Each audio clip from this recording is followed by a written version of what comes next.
Olá, meu nome é Dr. Vinícius Andrade, eu sou médico. Quero falar com vocês um pouco sobre a história da insulina.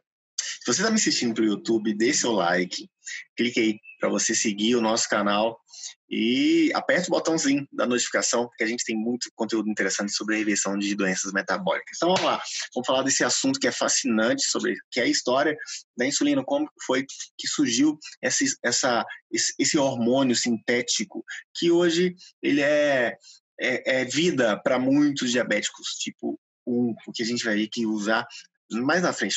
Essa é uma série de lições. A gente vai ver que usar insulina para os diabéticos tipo 2 é trágico. Então, vamos saber. Vamos saber mais como funcionou essa história aqui da insulina. Opa, para passar aqui meu slide, estava travado. A diabetes é uma doença, pessoal. Antes de tudo, a gente precisa de reforçar essa história. Que a gente vai falar da reversão da diabetes, que é muito possível, é muito alcançável, é tangível, é algo que não é igual às sociedades. Elas imaginam. As sociedades brasileiras, principalmente, elas não reconhecem a possibilidade de reversão. Não sei se tem lobby da indústria farmacêutica, não sei se tem lobby da indústria alimentícia, mas não reconhece que é possível reverter a diabetes.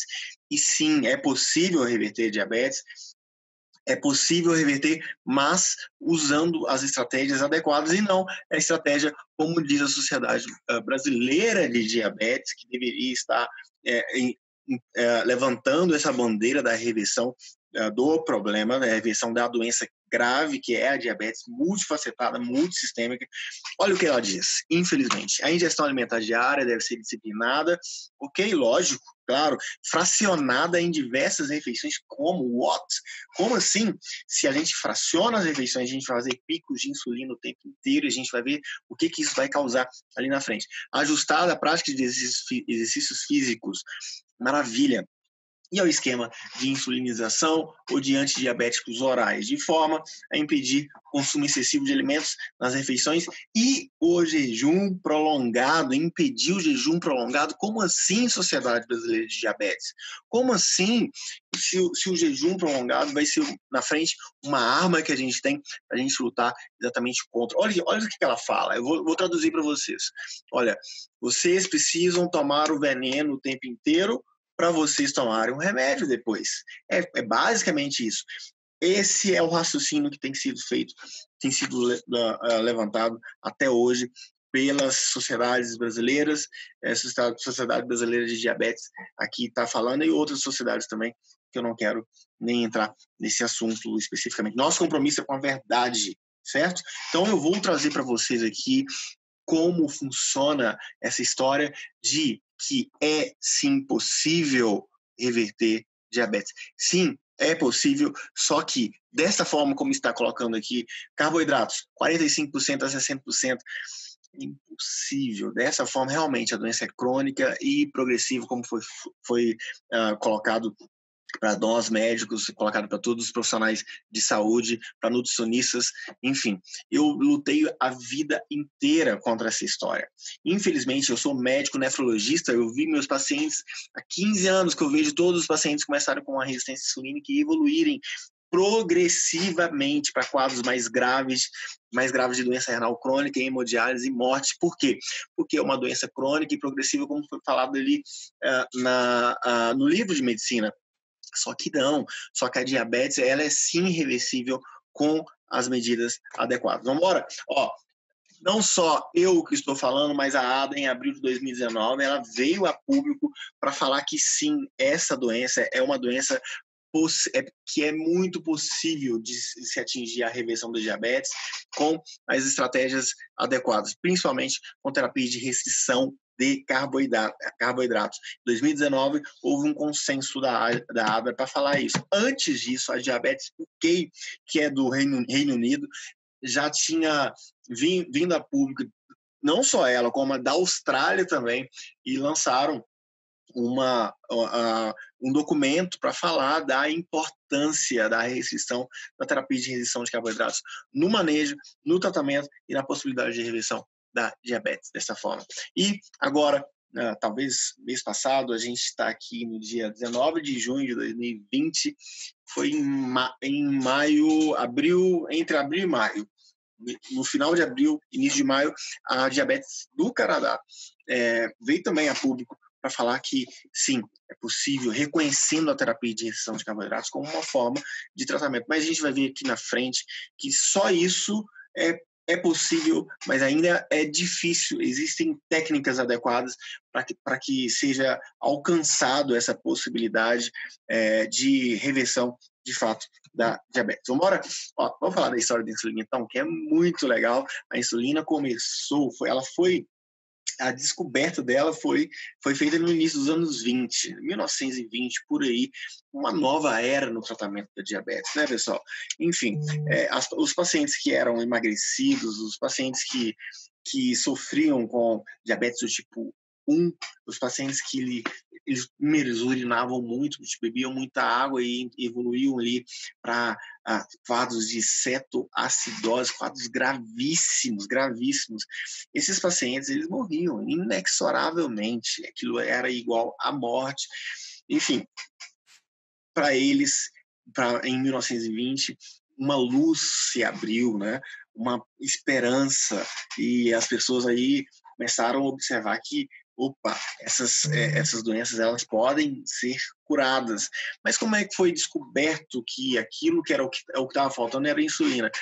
Foi feita uma experimentação, fizeram uma pancreatectomia, tiraram o pâncreas de cachorros, né? E esses cachorros desenvolveram uma diabetes grave, ou seja, levantaram a hipótese, né, que o problema maior era realmente uma substância que não estava sendo fabricada ali no pâncreas. Isso foi em 1889, mas só lá em 1921 que foi feito, então, eles conseguiram isolar essa insulina que inicialmente era no extrato do pâncreas, e conseguiram fazer a administração. Primeiro fizeram no cachorro, os cachorros pararam de urinar demais e de evoluir com aquelas doenças metabólicas graves. Foram cientistas alemães, inclusive, que fizeram essa descoberta que o hormônio que estava faltando era a insulina.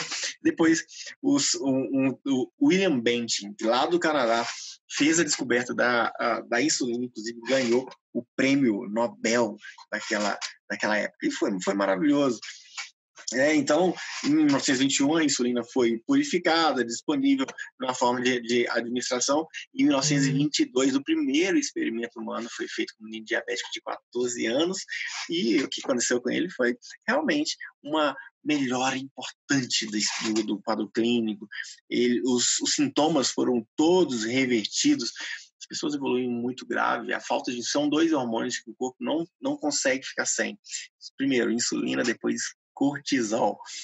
Detalhe, só que o excesso desses 2 hormônios também leva a quadros que são extremamente ruins para o ser humano, certo? Então vamos seguir. Essa é a foto da primeira criança de 14 anos tratada.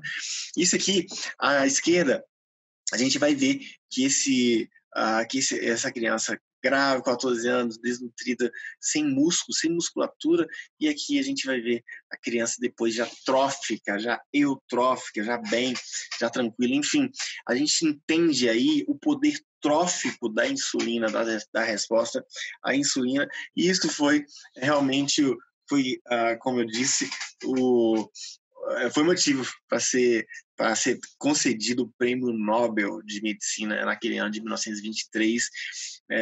Em 1922, foi dado o nome da insulina, né?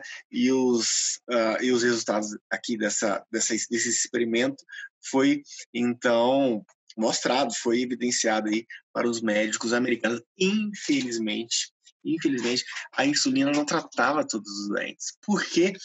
Porque nem todos os doentes compartilham da mesma fisiopatologia, que é a falta da insulina no diabético do tipo 1.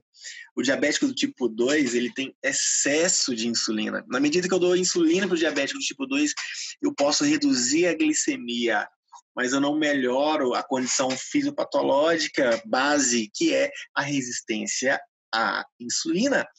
Então, quando eu dou uma insulina para o diabético tipo 2, eu estou causando para ele uma piora de todos os sintomas base, enfim, piora de todo um quadro de base que ele já tem de resistência insulínica, mas eu estou conseguindo resolver a hiperglicemia, que é um sintoma, certo? Hiperglicemia no diabético tipo 2 é um sintoma, o problema maior é hiperinsulinemia, e é isso que a gente vai ver dentro de algum tempo. Infelizmente, não resolveu. O uso generalizado de insulina não permitiu que todos os indivíduos com diabetes mellitus tivessem uma vida completamente normal. Como eu falei, o problema realmente é, de fato, a hiperinsulinemia. Quando eu dou insulina, eu não consigo resolver o problema. No entanto, pesado o tratamento intensivo com insulina e medicamentos orais, a normoglicemia, além de ser uma meta difícil, a lesão de órgãos-alvos continua. Eu sou médico nefrologista, como eu já falei. Nossos pacientes, eles chegam lá no consultório de nefrologia já com perda de proteína na urina, mas com a glicemia completamente normal. Por quê? Porque o problema não é da hiperglicemia especificamente, o problema é da resistência insulínica, que acontece anos antes, inclusive a nível renal. Ou seja, o problema é muito antes disso aí. O problema, a gente não consegue resolver o problema dando insulina para esses pacientes, porque as lesões de órgãos-alvo, leia-se retinopatia, nefropatia, coronariopatia e várias outras lesões associadas à insulina, elas permanecem, porque o mecanismo fisiopatológico de base é esse insulina que não está sendo resolvido, certo? A rápida adoção da insulina e versus a terapia existente que existia até então, que é a terapia que existia ali, ela causou, inclusive, as pessoas desistiram de usar a terapia que estava sendo feita naquela época. Qual que era a terapia que estava sendo feita naquela época? Era o uso do jejum, era o uso da restrição de carboidratos e uma coisa não muito metódica, não muito, qual que é a palavra? Não muito tradicional, né? Que eles davam álcool, davam arsênico, não, um negócio meio louco, sabe? Mas as pessoas, elas curavam até então, até o final do século ali, 19, as pessoas curavam de diabetes com o jejum prolongado e com restrição terapêutica de carboidratos. Só que a rápida adoção da insulina, os cientistas da época, eles desistiram de usar esse tipo de método para poder curar os pacientes, né, daquela época. Por quê? Porque a insulina pensou-se que tinha sido o tratamento que iria curar todo tipo de diabetes, e não foi exatamente isso que aconteceu. Enfim, por quê? Porque eu já falei, o diabetes é um distúrbio da insulina. No diabetes, algo está errado no modo como a pessoa produz e usa a insulina. E isso leva realmente a um acúmulo de açúcar no sangue.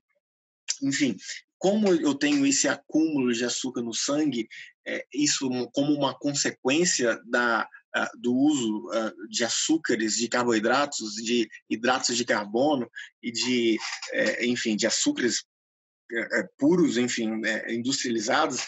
Naquela época a gente até não tinha tanta diabetes do tipo 2. Não existia essa epidemia de diabetes do tipo 2, por quê? Porque não tinha tantos industrializados. Então, o que aconteceu realmente a grande maioria dos diabéticos naquela época era diabetes do tipo 1, então eles realmente melhoravam muito com a insulina. Só que existia uma parte desses pacientes que não melhorava de jeito nenhum, porque esses pacientes eram os diabéticos do tipo 2, e diabético do tipo 2 não melhora com a insulina. Muito pelo contrário, a gente vai ver as vasculopatias, elas sendo progressivas cada vez mais. Qual que é a diferença? Já disse, a diferença é na produção ou não de insulina. Diabético tipo 1 não tem produção de insulina por conta de um problema imunológico. Existiu um ataque imunológico às células beta-pancreáticas, que é onde é fabricada essa insulina, as células beta-pancreáticas agora pararam de fabricar essa insulina e a pessoa desenvolve hiperglicemia, consequentemente é isso. Diabético tipo 2 não não tem associação com esse problema imunológico, ou seja, a pessoa anos antes começa a ter a resistência insulínica, bem provavelmente por conta de um mecanismo de downregulation. Existem alguns outros, as pessoas aventam outros, pesquisadores aventam outras hipóteses associadas, mas o mecanismo de downregulation é aquele que mais o que é mais definido como a fisiopatologia da resistência insulínica. Como que funciona? A pessoa vai tendo vai tendo contato muito expressivo com hidratos de carbono. E são os hidratos de carbono que fazem picos de glicemia. Esses picos de glicemia vão deixando os receptores de insulina insensíveis aqueles picos de glicemia constantes. Então, o gatilho mais poderoso para a liberação de insulina é a glicose. Ou seja, são os açúcares, os amidos, a frutose, ela não estimula a insulina de forma...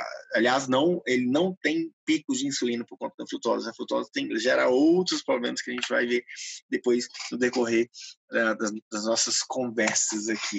Então, comer açúcar e amido com muita frequência, ele faz aumentar essa insulina de forma repetida. E esses picos... por quê? Os picos de glicose, a insulina ela tem que vir para colocar essa glicose para dentro da célula. Então, a insulina ela leva para colocar essa glicose para dentro da célula, e isso é um grande problema, porque a célula se torna resistente pelo mecanismo de downregulation. Se você estimula demais todo o hormônio que a gente estimula no corpo, ele faz downregulation. Por exemplo, se eu colocar testosterona numa pessoa que usa esteroide anabolizante, depois de um tempo ele vai parar de responder a essa testosterona. Por exemplo, um mecanismo parecido é o uso de antibióticos. Se eu uso também, embora não tenha receptores para o antibiótico, mas é só para poder mostrar para vocês que toda a exposição a algum certo agente no corpo, o corpo para de responder adequadamente. Então, assim, por exemplo, se eu coloco o antibiótico repetidamente vezes, o corpo para de responder aquele antibiótico. Ou seja, exposição a um tipo de agente, existe a parada de resposta a esse mesmo agente. Então, as células ficam acostumadas, entre aspas, aos picos de insulina, e ela acaba não podendo absorver essa glicose extra da corrente sanguínea, e o açúcar vai ficar mais alto por muito tempo após as refeições. Ponto. Downregulation do receptor de insulina. Como eu disse, é como se fosse uma exposição contínua ao antibiótico para tratar a infecção, e após algum tempo, esse antibiótico não faz mais o efeito desejado. Tem um exemplo também do alcoólatra, que é o usuário de drogas. A pessoa começa a usar uma droga, mesmo que seja uma droga para dor, por exemplo. A pessoa começa a tomar uma medicação, um opioide, um remédio mais forte para dor, depois de um tempo aquilo não faz mais efeito, e ela vai ter que mudar as medicações para poder resolver isso de alguma forma. Em resposta, o corpo acaba liberando mais insulina. É aí que começa todo o problema, a vasculopatia, as lesões de órgãos-alvo, porque o estímulo excessivo da insulina, além de fazer lesões vasculares, faz retenção de sódio e de água, a pessoa começa, inclusive, a aumentar a pressão arterial. É aí que começa o que é dito hoje de hipertensão essencial, mas o que, na verdade, está acontecendo é uma resistência insulínica, inclusive a nível renal, certo? Então, a insulina, ela aumenta a retenção de sódio, a retenção de água, a pessoa aumenta a pressão, faz uma vasculopatia disseminada, um enrijecimento disseminado das artérias por vários mecanismos, e isso leva a doença cardiovascular, isso leva a um quadro de vasculopatia periférica grave, as pessoas têm que amputar os membros. A resistência insulínica cerebral leva a deixa o hipocampo faminto e leva a um quadro de Alzheimer. Enfim, é um ciclo vicioso que começa com a resistência insulínica e que a gente não vê e que leva, depois de um tempo, depois de anos, a diabetes, mas o problema já causou estragos vasculares disseminados. Essa é isso que acontece. Vou mostrar para vocês aqui como que funciona. Vem aqui a insulina, ela se liga no receptor. Existe uma parte do receptor, que é a parte alfa do receptor de insulina, que se liga no receptor e a parte alfa fica do lado de fora da membrana celular. É fosforilada a tirosina quinase, o substrato que ativa a fosfoinositol 1,3 quinase, ele é fosforilado, ele leva essa mensagem para o fosfoinositol 1,3 quinase, que faz a translocação do GLUT4 para fora da célula, e essa translocação que faz a internalização da glicose por sua vez. Enfim, o que isso faz? Isso faz a síntese de glicogênio, isso faz uma síntese proteica, e essa parte aqui é uma parte muito interessante e que as pessoas precisam entender muito, porque a elevação da insulina, ela inibe a lipólise. Aqui mora uma grande resposta para a obesidade. Certo? Aqui a gente está passando para vocês as nossas referências e quero muito agradecer. A gente tem muita coisa, muito conteúdo que a gente quer trazer sobre a reversão da diabetes, e muito obrigado por vocês estarem até aqui. Não se esqueçam de clicar no like e de seguir o nosso canal, ok? Um abraço, saúde e paz.